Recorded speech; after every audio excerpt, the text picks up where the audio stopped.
ตุใดจึงห่างหรือมีแฟนใหม่ลืมสิ้นดินแดนนาวาเสียแห่งอายนั้นสร้างแบกความหักมาหาเพื่อนสารห้องนาวางเดินน้องบ้านเกิดมาไปลงแสงสีสง่าบ่มาเสียแล้วคนดีอายฝืนใจคมนั่งจมมาแล้วหลายปีเพื่อเป็นลมแล้วทุกวันนี้จงมาดีบ้านนายังคอยสัญญาครั้งก่อนเมื่อตอนเดือนเมษาโพยงานบุญที่นาวางน้อยว่าจะคอยน้องสู้นิรันดร์ได้ยินข่าวแล้วน้องแก้วจงฟ้าวกับหันคืนนาวางเฮานั้นไปอยู่เวียงจันทน์น้องจะซ้ำใจยานเขาคิดหลอกอายบอกยันโซกบ่ดีนาวางบ้านเก่าเฮานี้ยังมีผู้คอยแต่งงาน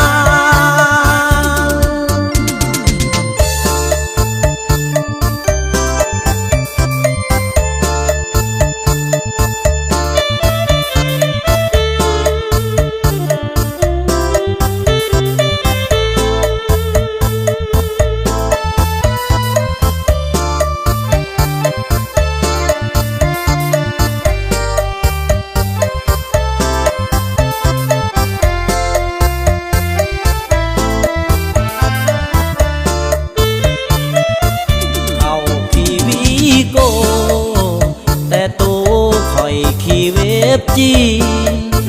มันห่างปานฟ้ากับดินยิ้วพินบ่อยากเลี้ยวเบิ่งความหาของข้าก็เลยต้องมาขาดถึงผู้สาวเขาบ่อยากเบิ่งคนขี่เวฟจีนกินฝุ่นจุงพูนไอ้หมดสิทธิ์สูญขิงนาเพราะอ้ายกับเขา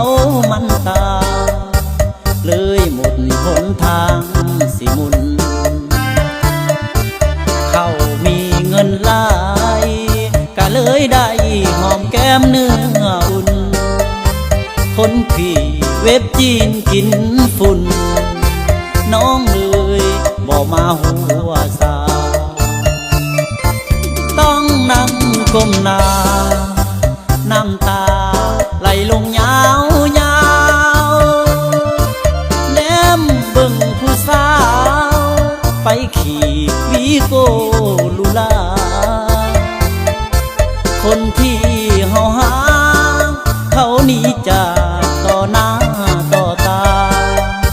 หูดีว่าน้องการดาเบื่อหน้าคนขี่เว็บจีนความหวังสูญสิ้นยิ้วพินอายขออวยใส่ขอให้น้องนั้นไปได้ดังหัวใจทวินถ้าหากวันใดวีโก้ทำให้น้ำตาไหลลินอย่าลืมเด้อน้องยิ้วพินคนขี่เว็บจีนจะเสร็จน้ำตา เ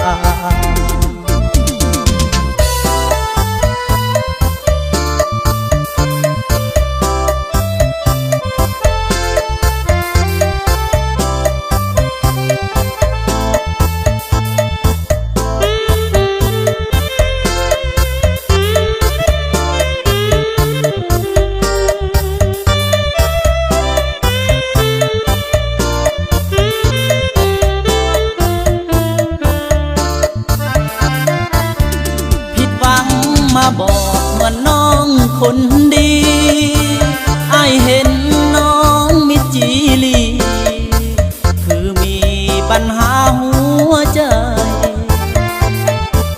มีเรื่องอีหยังบอกอ้ายได้บ่สามวันบางทีก็พอสวยได้ขอให้บอกอ้ายเธอนะวันก่อนยังเห็นน้องเจ้าสดใสวันนี้คนดีเปลี่ยนไปมองใจเรื่องใดโนลาจริงนั่งเศร้าโศกเหมือนโลกทับอกการดาผิดหวังหัวใจบ่น่าก้มหน้าน้ำตาไหลนองอายเห็นน้องนั่งมองเศร้าซึมห้องให้เห็นแล้วมันปวดหัวใจอยากเข้าไปประคาประคองแต่ก็บอกกล้ายันว่าเจ้าบ่เลี้ยวมองคนจนอย่างอายจึงต้องได้เพียงมองเบิ่งน้องไกลๆอายอยากเข้าไปช่วยเช็ดน้ำตาแต่ยังเกรงใจการด่ายันว่าเจ้าบ่สนใจย่านน้องหลังเกียจขี้เดียดคนจนอย่างอายจึงขอฝากเพลงส่งให้ปลอบใจช่วยเช็ดน้ำตา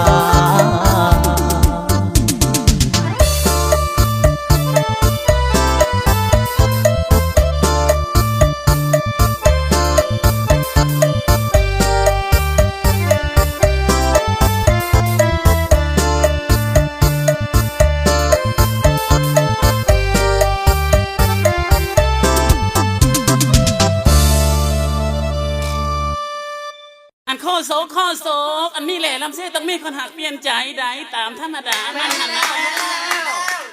ท่านเสนอมากกสิสนองให้เอ้ายาว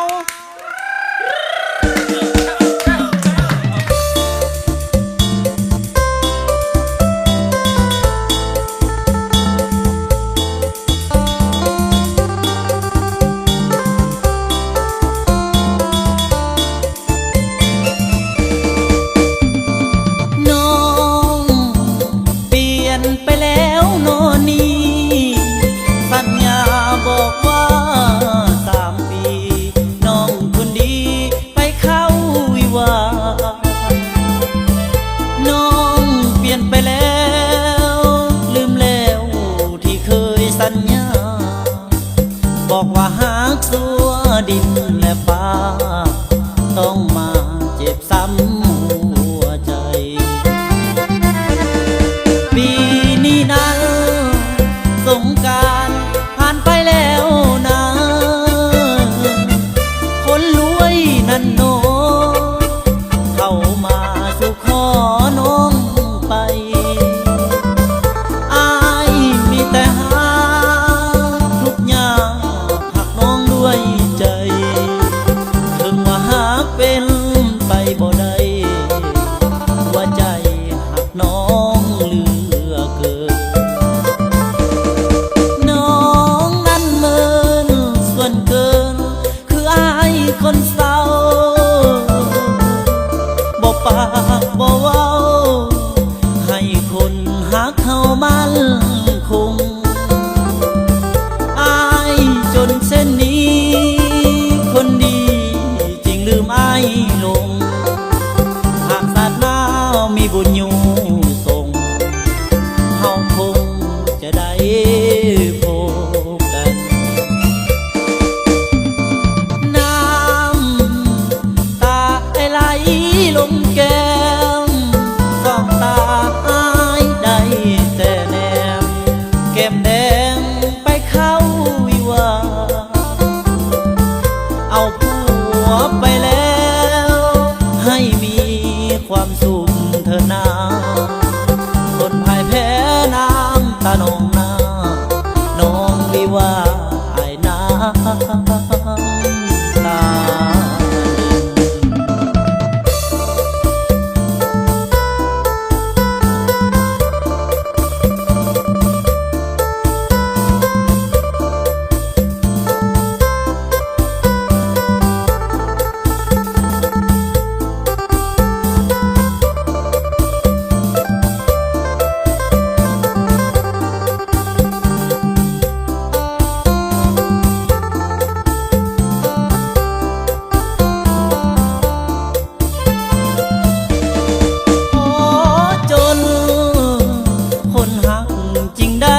เปลี่ยนใจ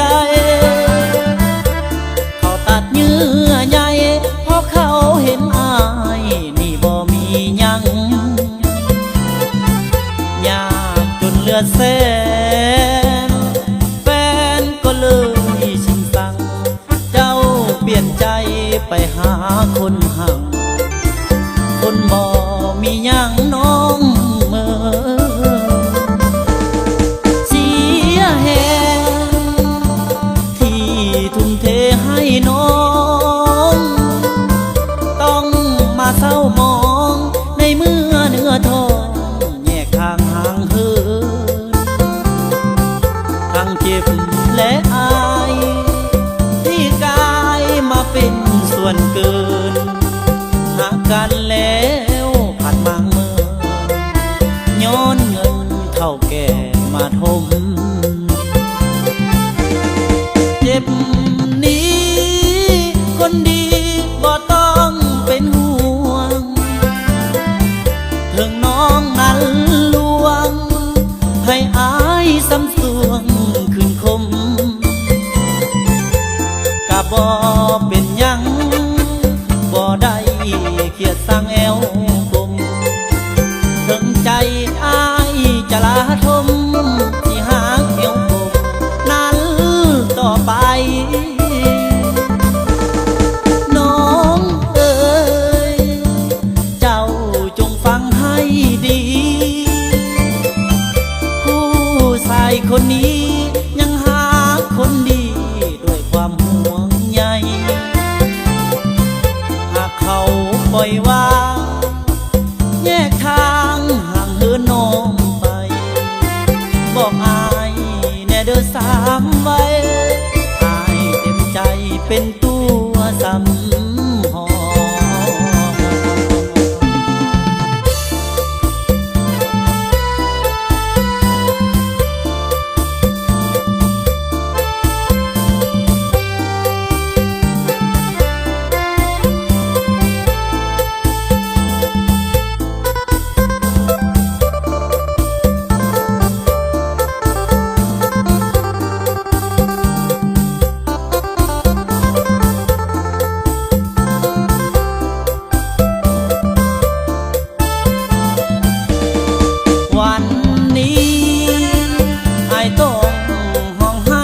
คนเดียวแฟนนายเขาบ่แลเลี้ยว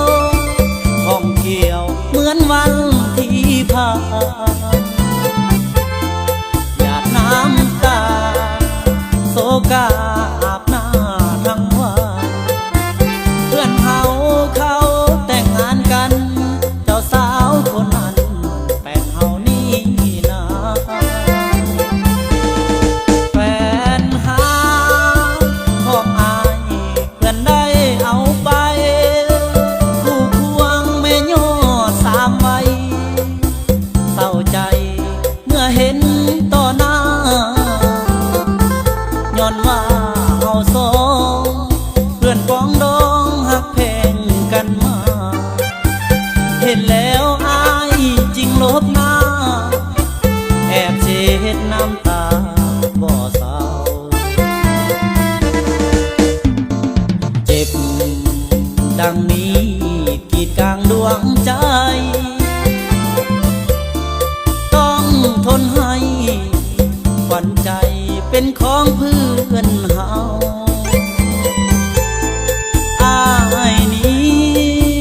ผู้ดีว่าบ่สู้เขาทุกวันอยู่กับน้ำเหล้าบรรเทาความเหงาในใจบนฟ้าป่านี้ลูกนี้แน่นาหักแล้วต้องเสียน้ำตาผ่านมาคิดว่าปัญหาเจ็บเกินพอขอเป็นผู้พ่ายแพ้ไปเพื่อนเอ่ยเจ้าจงสุขใจ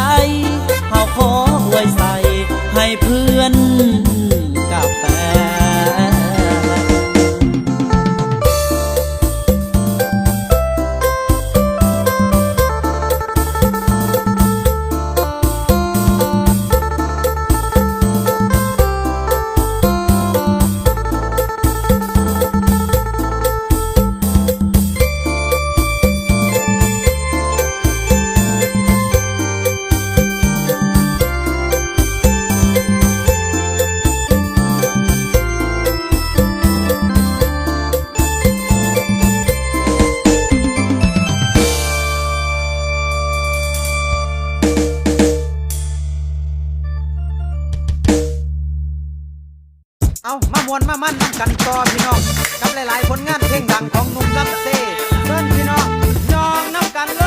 ย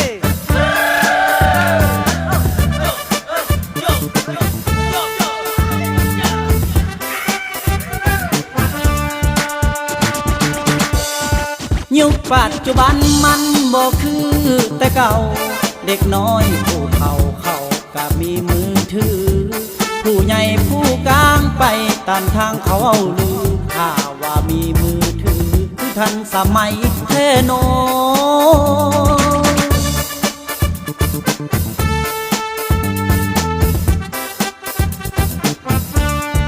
ส่วนตัวอ้ายก็มีไปนำเพิ่น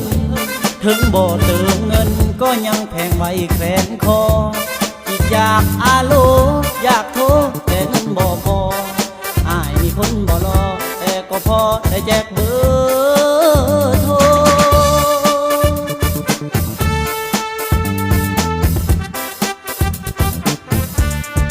มีวันหนึ่งได้ยินเสียงโทรศัพท์อ้ายเฝ้าจับขึ้นมาว่า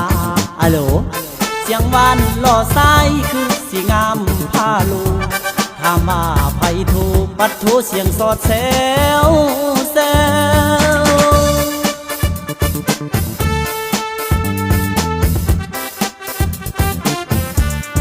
แต่นางน้องถามถึงแล่ลำเซหับสายนี่เด็กแล่ลำเซแม่นแล้วใจตื่นเต้นเมื่อเห็นเบอร์แปลกแนวบอกว่าซื้อแก้วลืมคอนนี่นา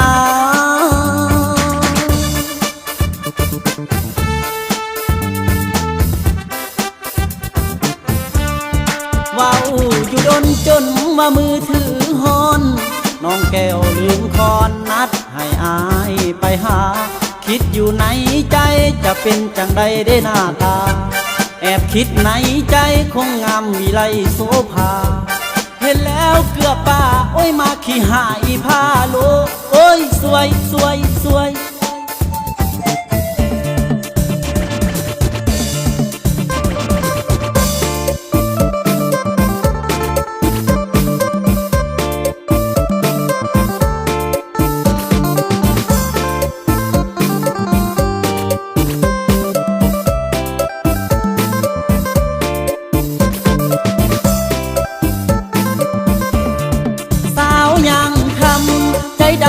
บ่นอนอายขอจอยได้บ่นุ่งเหงาอายหักแท้จนหลงซึมเศร้าอายเมาเหล้าสาวเจ้าเหมือนหาอายขอตามคนงามได้บ่ผู้บ่หล่อแต่อยากขอเห็นสางหรือว่าน้องทำท่าเหมือนห่างอายหักนางเกือบจะขาดใจ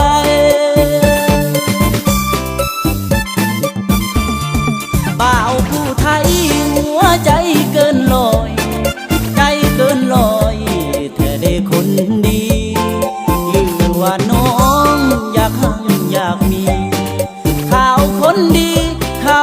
สิแต่งงานน้องสาบานเจ้าลืมแล้วบ่นัดให้ขอเดือน4 ปีหน้าข่าวคนดีเขาลือเขาซาวันวิวาห์สาวบ้านยามคำ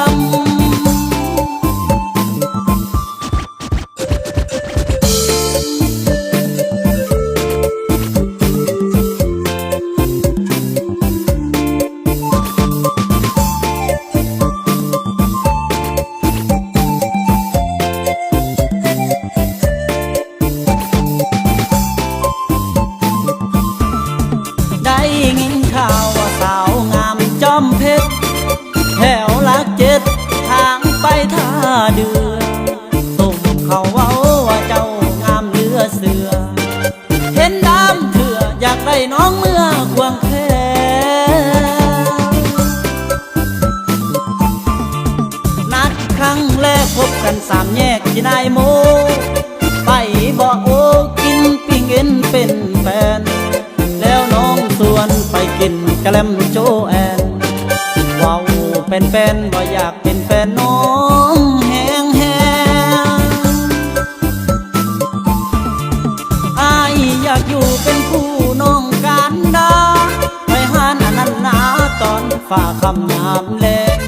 บุญเข้าพรรษาตักบาตรหอมขันแก้มแดงส่วงเรือจอมแจ้งคำแพงยังบอกอายไป